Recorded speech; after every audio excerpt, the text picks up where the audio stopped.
అదే కోస్తారు అని అంటారు.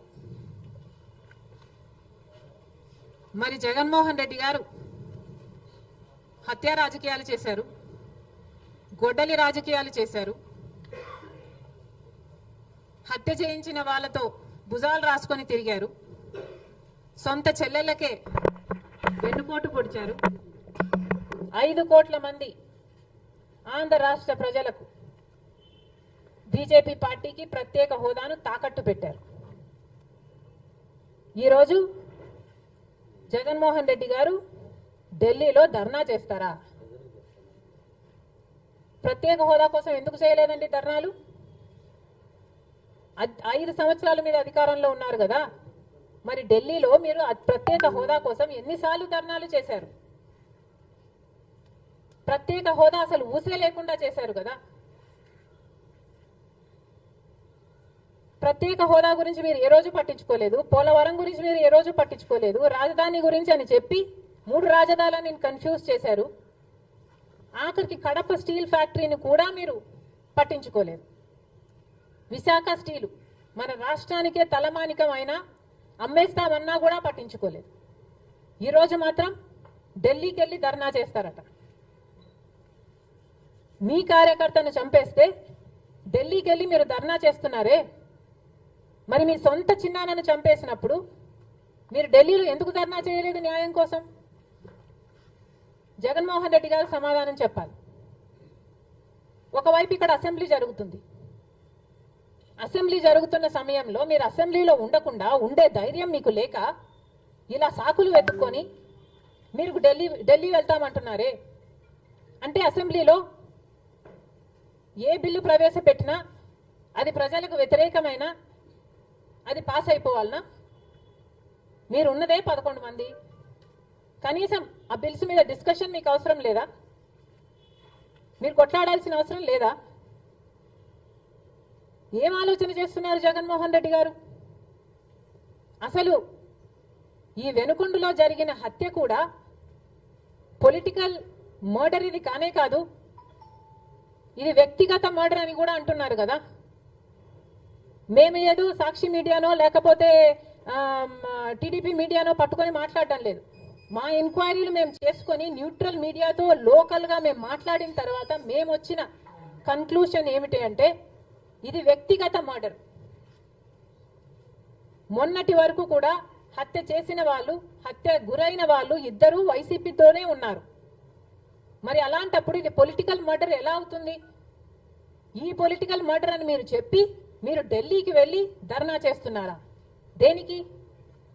మీ ఉనికి కాపాడుకోవడం కోసం, మీ పార్టీ కోసం అని చెప్తున్నారు. ప్రజలు ఏం ఆలోచిస్తారు? ఈరోజు వరదలు వస్తున్నాయి మన రాష్ట్రంలో, వారిని వెళ్ళి పరామర్శించాలని మీకు అనిపించలేదు. కానీ వ్యక్తిగత మర్డర్లో మీ పార్టీకి సంబంధించిన 2 కొట్టుకొని చచ్చిపోతే ఈరోజు మీరు ఢిల్లీకి వెళ్ళి ధర్నా చేస్తారా? ప్రజల కోసం మీరు ఎందుకు నిలబడలేదు? మీ పార్టీ వాళ్ళు ఓటేస్తే మీరు గెలిచారా? మీ పార్టీ వాళ్ళ కోసమే మీరు ముఖ్యమంత్రి అయ్యారా? 5 సంవత్సరాలుగా మీరు ప్రజల కోసం పనిచేయలేదు, కానీ ఈరోజు ఢిల్లీకి వెళ్ళి ధర్నా చేస్తారట. సిగ్గుండాలి కదా. కానీ ఈ విషయంలో పోలీసులను కూడా అడుగుతున్నాం. నడి రోడ్డు మీద ఇలా హత్యలు చేసుకుంటుంటే పోలీసులు ఏం చేస్తున్నారు? ఆంధ్ర రాష్ట్ర పోలీసులుగా మీ బాధ్యత కాదా లా అండ్ ఆర్డర్ మెయింటైన్ చేయడం? ముఖ్యమంత్రి గారు, డిప్యూటీ ముఖ్యమంత్రి గారు చంద్రబాబు గారు, పవన్ కళ్యాణ్ గారిని కూడా ప్రశ్నిస్తున్నాం. మీ హయాంలో నడి రోడ్డు మీద ఇలా మర్డర్లు జరిగితే మీరు బాధ్యులు కారా? మీకు ఆపాల్సిన బాధ్యత లేదా? లా అండ్ ఆర్డర్ ఉన్నట్టా చచ్చిపోయినట్టా మన రాష్ట్రంలో? మళ్ళీ చెప్తున్నాం, మీరు జోక్యం చేసుకోండి, ఇలాంటివి కాకుండా చూసుకోండి. పోలీసులు కూడా అప్రమత్తంగా ఉండాలి. ఈ లా అండ్ ఆర్డర్ సిచ్యువేషన్ ని కంట్రోల్ చేయాల్సిన బాధ్యత పోలీసులకు ఉంది, ముఖ్యమంత్రికి ఉంది, డిప్యూటీ చీఫ్ మినిస్టర్కి ఉంది. దయచేసి మళ్ళీ ఇలాంటివి జరగకుండా చూడండి. Thank you.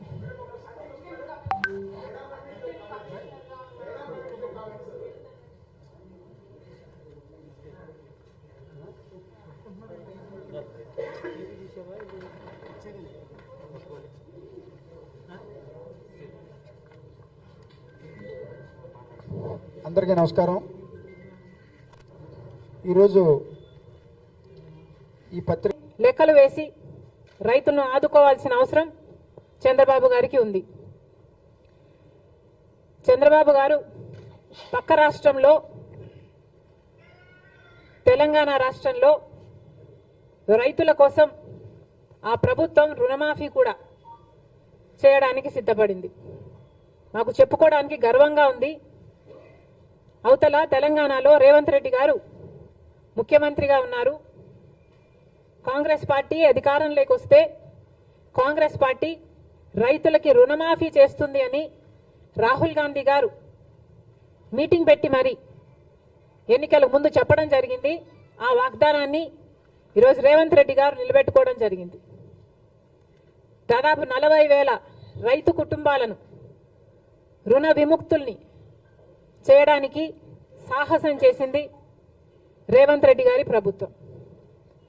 ఒకప్పుడు రాజశేఖర్ రెడ్డి గారు ముఖ్యమంత్రిగా ఉండగా సోనియా గాంధీ గారి నాయకత్వంలో, మన్మోహన్ సింగ్ గారి నాయకత్వంలో దేశం మొత్తం మీద రుణమాఫీ చేసిన ఘనత ఒక్క కాంగ్రెస్ పార్టీది మాత్రమే.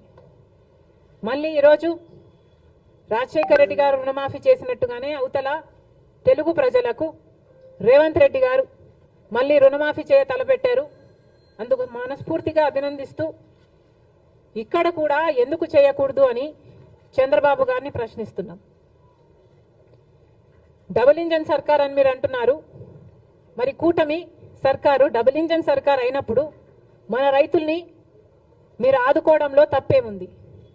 మీ మేనిఫెస్టోలో లేకపోయి ఉండొచ్చు రుణమాఫీ, కానీ మన రైతుల పరిస్థితి ఏమిటో ఒకసారి కళ్ళు తెరిచి చూడాల్సిన అవసరం ఉంది.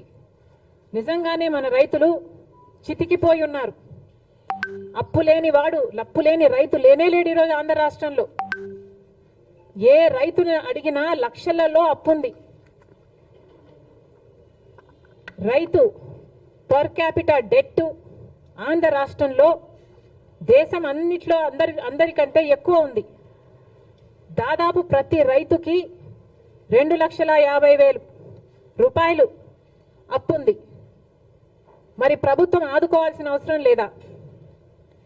ఏ ప్రభుత్వం అయితే ఈరోజు కేంద్రంలో అధికారంలో ఉందో ఆ ప్రభుత్వానికి ఆంధ్ర రాష్ట్రం నుంచి 25 ఎంపీలను, కూటమి ఎంపీలు 21 అయితే వైసీపీ ఎంపీలు 4, మొత్తం 25 మంది బీజేపీకే మద్దతు.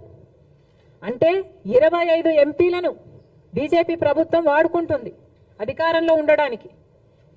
కానీ ఒక్కసారి కూడా ఒక్క మేలు కూడా గత 10 సంవత్సరాలలో చేసింది లేదు. ఇదే పరిస్థితే కేంద్రంలో ప్రభుత్వంలో ఉండడానికి మన ఎంపీలను వాడుకోవడం తప్ప మనకు ఒక్క మేలు కూడా చేసింది లేదు బీజేపీ. మరి అలాంటి వాళ్ళతో కూటమి కట్టారు చంద్రబాబు గారు. సరే, కడితే కట్టారని మీ ఇష్టం. కానీ మన రైతులకు కూడా రుణమాఫీ చేయాల్సిన అవసరం ఉంది. మీరు వాళ్ళతో మాట్లాడతారో, బుజ్జకిస్తారో, ఒప్పిస్తారో, కొట్లాడతారో, ఏది చేసైనా సరే మన రైతులకు కూడా రుణమాఫీ చేసేటట్టు చంద్రబాబు గారు ప్రయత్నించాలని కాంగ్రెస్ పార్టీ డిమాండ్ చేస్తుంది.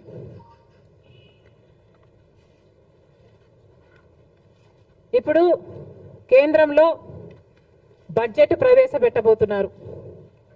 బీజేపీ పార్టీ బడ్జెట్ ప్రవేశపెట్టబోతుంది. మరి కేంద్రంలో గత 10 సంవత్సరాలుగా బీజేపీ పార్టీ అధికారంలోనే ఉంది. షరా మామూలు అన్నట్టుగా వాళ్ళు ప్రతి సంవత్సరము బడ్జెట్ ప్రవేశపెడుతున్నారు. ఆంధ్ర రాష్ట్రానికి మోసం చేస్తున్నారు. ఒక్క మేలు కూడా ప్రకటించడం లేదు. మనమేమో గుండెలు బాదుకుంటున్నాం. షరా మామూలు అన్నట్టుగా ఇది తయారైంది. గత 10 సంవత్సరాలుగా ఇదే పరిస్థితి. ఈ సంవత్సరం ఏమైనా తేడా ఉంటుందా? మార్పు ఉంటుందా? చంద్రబాబు గారు సమాధానం చెప్పాలి. గత 10 సంవత్సరాలుగా బీజేపీ పార్టీ మనకిచ్చిన హామీలలో ఒక్క హామీ కూడా నెరవేర్చలేదు. మరి ఈ సంవత్సరమైనా ఇప్పుడైనా కూటమి కట్టినందుకైనా బీజేపీ పార్టీ కేంద్ర బడ్జెట్లో ఆంధ్ర రాష్ట్రానికి ఏం చేయబోతుంది అని కాంగ్రెస్ పార్టీ ప్రశ్నిస్తుంది. పోలవరం ప్రాజెక్టు తీసుకుంటే పోలవరం ప్రాజెక్టుకు సంబంధించి మేము డబ్బులు ఇచ్చేశాము అని కేంద్రం చెప్తుంది. మరి ఇంకా ప్రాజెక్టే పూర్తి కాలేదు, ఈ పరిస్థితుల్లోనే మేము ఇచ్చేశాము, డబ్బులు లేవు, ఇయ్యము అని మీరు చెప్తున్నట్ట. అంటే మా పోలవరం పరిస్థితి ఏమిటి? ప్రజలకు క్లారిటీ ఇవ్వాల్సిన అవసరం ఉంది. రాజధాని కథ ఏమిటి? రాజధాని కట్టుకోవాల్సిన అవసరం ఉంది. 2014లో చంద్రబాబు గారు చెప్పిన మాట 50,000 కోట్ల రూపాయలు కావాలి రాజధానికి అని. అదే ఇప్పుడు లెక్కేసుకుంటే కనీసం 1,00,000 కోట్ల రూపాయలైనా అవుతుంది. మరి ఆ లెక్కన మా రాజధాని ఎప్పుడు అవుతుందో, బీజేపీ పార్టీ మీరు డబ్బులు ఎప్పుడు ఇస్తారో కూటమి కట్టినందుకు చంద్రబాబు గారు బీజేపీ పార్టీ కలిసి సమాధానం ఇవ్వాల్సిన అవసరం ఉంది. వైజాగ్ స్టీల్కు సంబంధించి గత ప్రభుత్వం వైసీపీ ప్రభుత్వం అయితే మాకేమి సంబంధమే లేదు, ప్రైవేటైజ్ అయితే అయిపోనియండి అన్నట్టుగా వ్యవహరించారు. అసలు మా దగ్గర డబ్బులు లేవు అని ఎలక్షన్ క్యాంపెయిన్లో జగన్మోహన్ రెడ్డి గారి దగ్గరికి వెళ్ళి అడిగితే ఆయన అన్నారంట, అవునా నష్టాలలో ఉందా అని ఆశ్చర్యపోయాడట. అలాంటి ప్రభుత్వం నుంచి ఇప్పుడు కూటమి ప్రభుత్వం వైజాగ్ స్టీల్ గురించి కొంతమంది ప్రైవేటైజ్ అవుతుందని కాదని అధికారంలో ఉన్న వాళ్ళే చెప్పి కన్ఫ్యూజ్ చేయగా నిన్న ఇంకొక మంత్రి ప్రైవేటైజ్ చేయబోము అన్నారు. మంచిది సార్, ప్రైవేటైజ్ చేయడానికి వీలు కూడా లేదు, మేమెవరం ఒప్పుకోము. ప్రైవేటైజ్ చేయకపోయినా విశాఖ స్టీల్కు సంబంధించిన క్యాప్టివ్ మైన్స్ సంగతి ఏమిటి? క్యాప్టివ్ మైన్స్ ఏర్పాటు చేయాల్సిన అవసరం ఉంది.